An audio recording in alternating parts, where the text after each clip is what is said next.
Ya sama seperti NU dan Muhammadiyah selalu khilaf awal Ramadan. Itu memang nggak bisa nggak khilaf. Misalnya begini, saya beri contoh ya.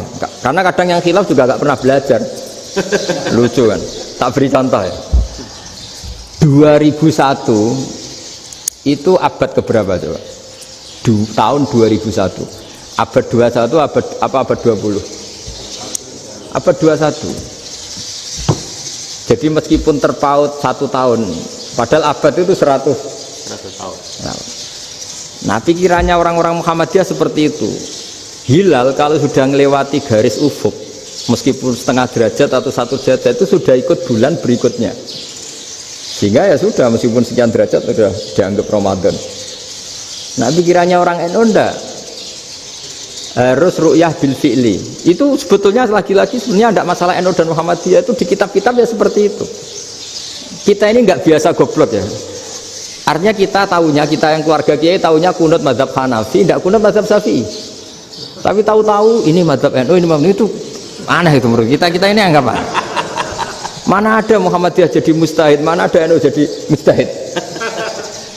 Jadi sebetulnya orang tahu semua lah, kalau Abu Hanifah itu tidak kunut, Imam Syafi'i itu kunut. Imam Syafi'i pernah main di masjidnya Abu Hanifah ya tidak kunut, ditanya kenapa tidak kunut, jenengan itu presiden kunut, tidak sanggup mati Abu Hanifah, dulu dia biasa aja.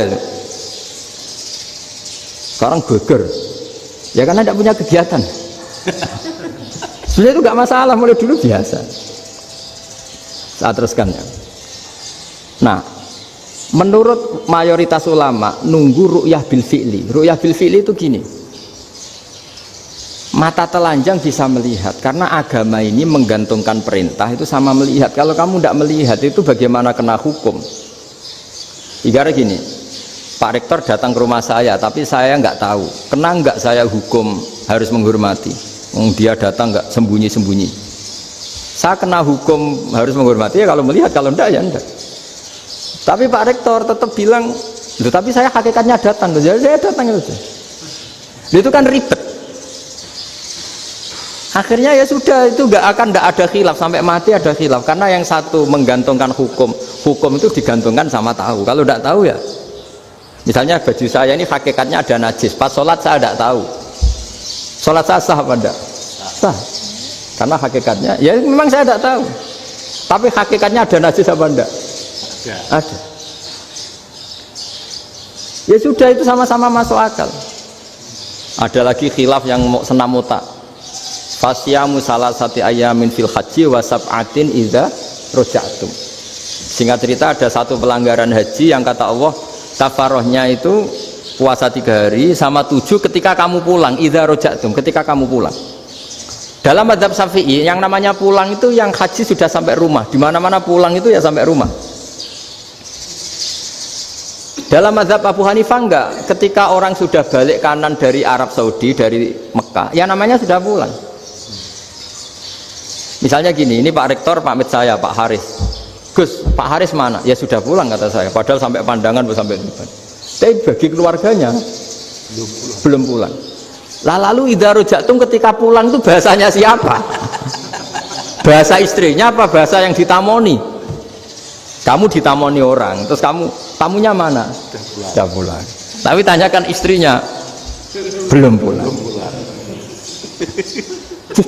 Khilaf-khilaf gini kok jadi geger itu kan goblok banget maksud saya itu. Jadi biasa, gini itu biasa.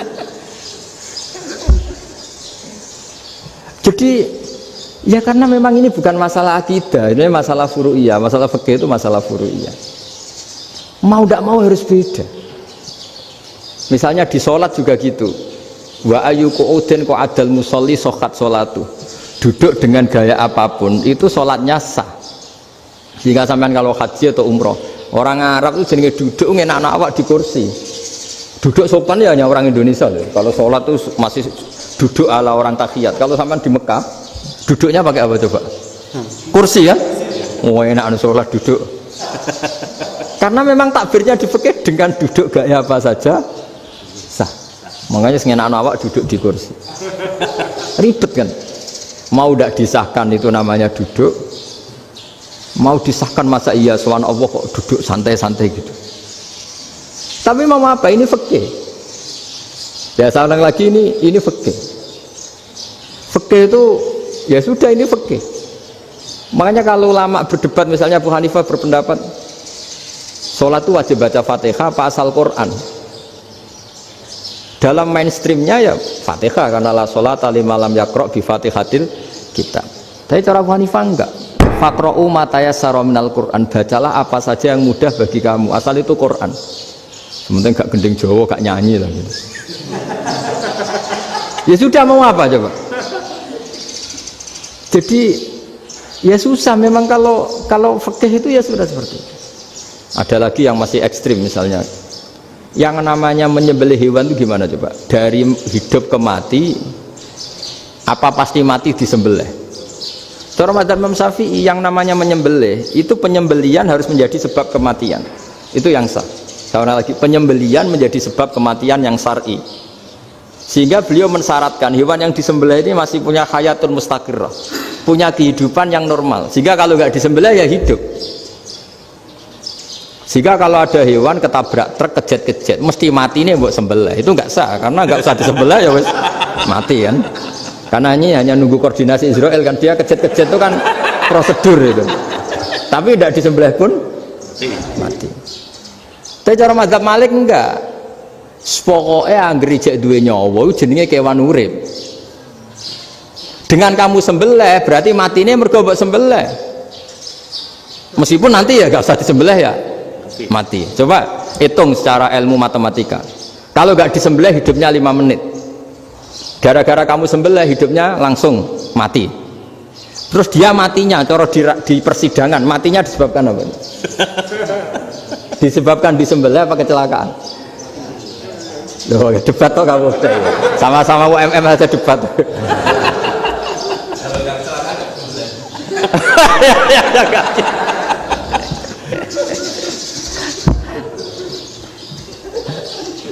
Loh, saya pernah masalah ngalami nyata itu. Saya jalan-jalan sama anak saya pakai motor.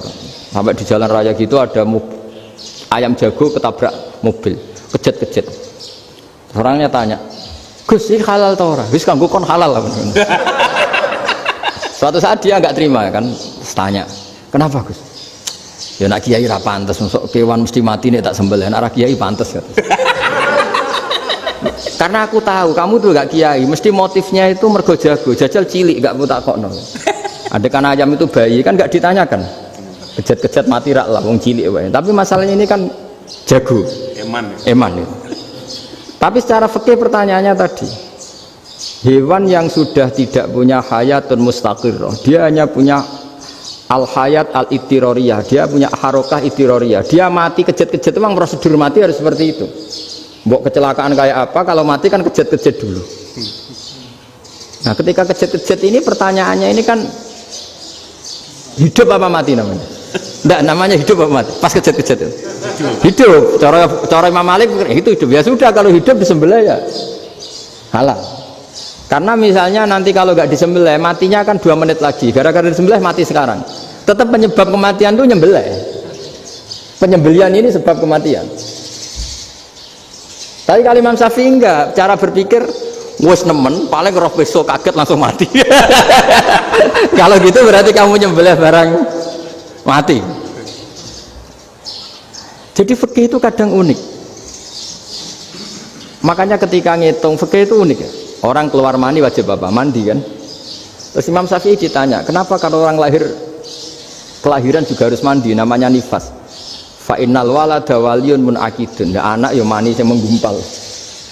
Bedanya apa anak dengan mani itu? Jadi fikih itu kadang lucu, di rumah-rumah tenan juga lucu. Keluar mani wajib mandi. Berarti kalau keluar anak ya wajib mandi, karena hakikatnya anak adalah mani yang mengkristal. Terus usia orang sudah di dosen macam-macam itu kan hakikatnya mani. Itu fikih. Nah terus ditanya, kenapa kalau lahir langsung mati tidak wajib disolati? Ya jawabannya Mas Syafi'i lucu. Di mana-mana sholat itu nyolati mayit. Yang namanya mayit itu pernah hidup terus mati. Kalau itu tidak mayit ya sudah. Jadi kadang, nah iya kan disebut sholat mayit. Yang namanya mayit itu apa? Pernah hidup. Pernah hidup. Nah ini kan tidak pernah hidup. Maka ya sudah seperti itu. Jadi nggak khilaf itu tidak mungkin.